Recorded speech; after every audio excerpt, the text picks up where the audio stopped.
मेघनाद की मृत्यु के बाद पत्नी सुलोचना का क्या हुआ? सुलोचना वासुकी नाग की पुत्री और लंका के राजा रावण के पुत्र मेघनाद की पत्नी थी। लक्ष्मण के साथ हुए एक भयंकर युद्ध में मेघनाद का वध हुआ।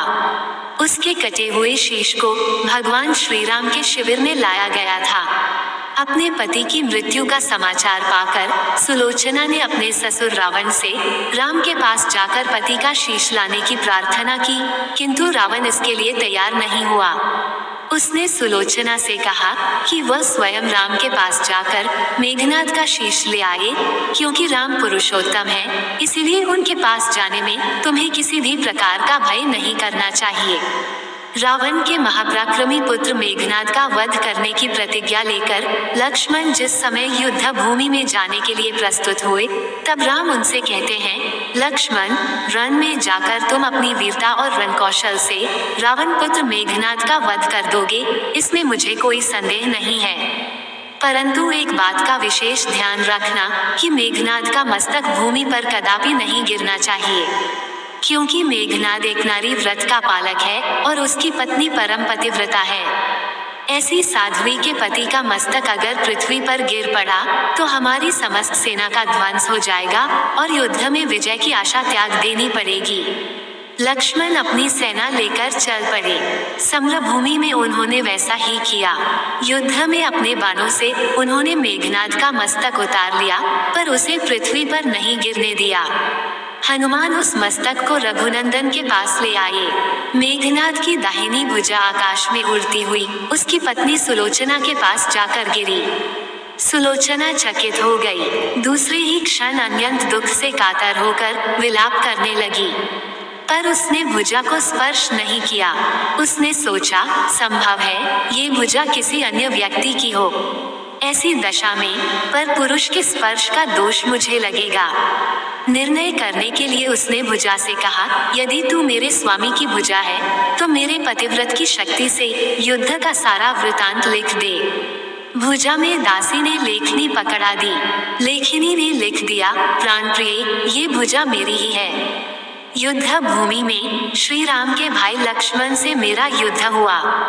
लक्ष्मण ने कई वर्षों से पत्नी, अन्न और निद्रा छोड़ रखी है।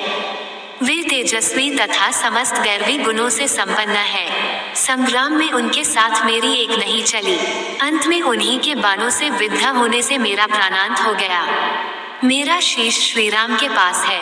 पति की भुजा लिखित पंक्तियां पढ़ते ही सुलोचना व्याकुल हो गई। पुत्र वधू के विलाप को सुनकर लंकापति रावण ने आकर कहा, शोक न कर पुत्री।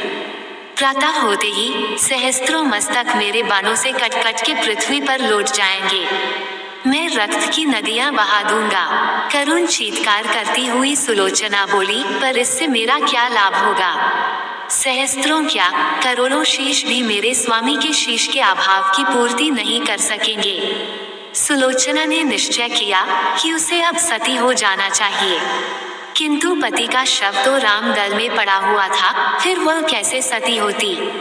जब अपने ससुर रावण से उसने अपना अभिप्राय कहकर अपने पति का शव मंगवाने के लिए कहा, तब रावण ने उत्तर दिया, देवी, तुम स्वयं ही रामदल में जाकर अपने पति का शव प्राप्त करो।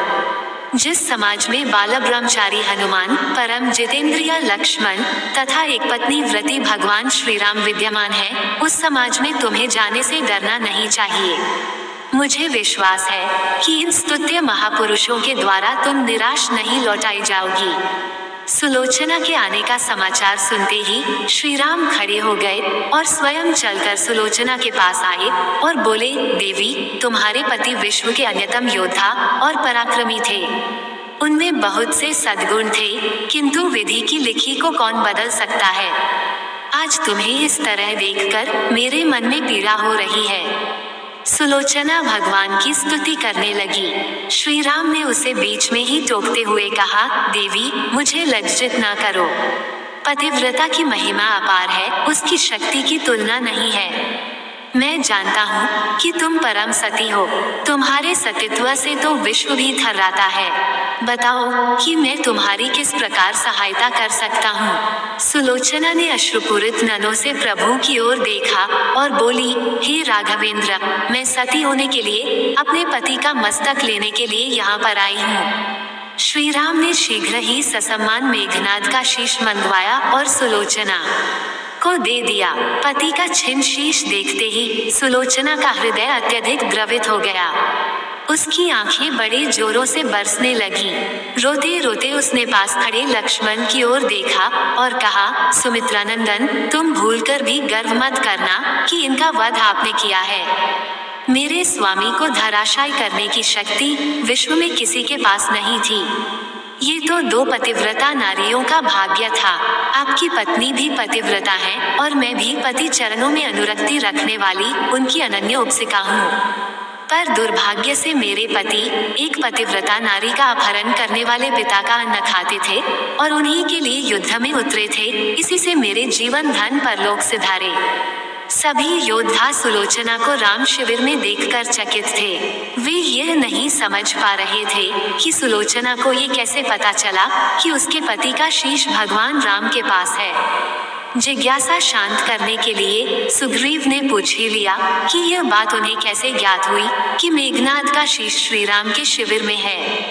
सुलोचना ने स्पष्टता से बता दिया, मेरे पति की भुजा युद्ध भूमि से उड़ती हुई मेरे पास चली गई थी। उसी ने लिखकर मुझे बता दिया। व्यंग्य भरे शब्दों में सुग्रीव बोल उठे, निष्प्राण भुजा यदि लिख सकती है, फिर तो ये कटा हुआ सिर भी हंस सकता है। श्री राम ने कहा, व्यर्थ बातें मन करो मित्र, पतिव्रता के महामतय को तुम नहीं जानते। श्री राम की मुखकृति देखकर सुलोचना उनके भावों को समझ गई। उसने कहा, यदि मैं मन, वचन और कर्म से पति को देवता मानती हूँ, तो मेरे पति का ये निर्जीव मस्तक हंस उठे।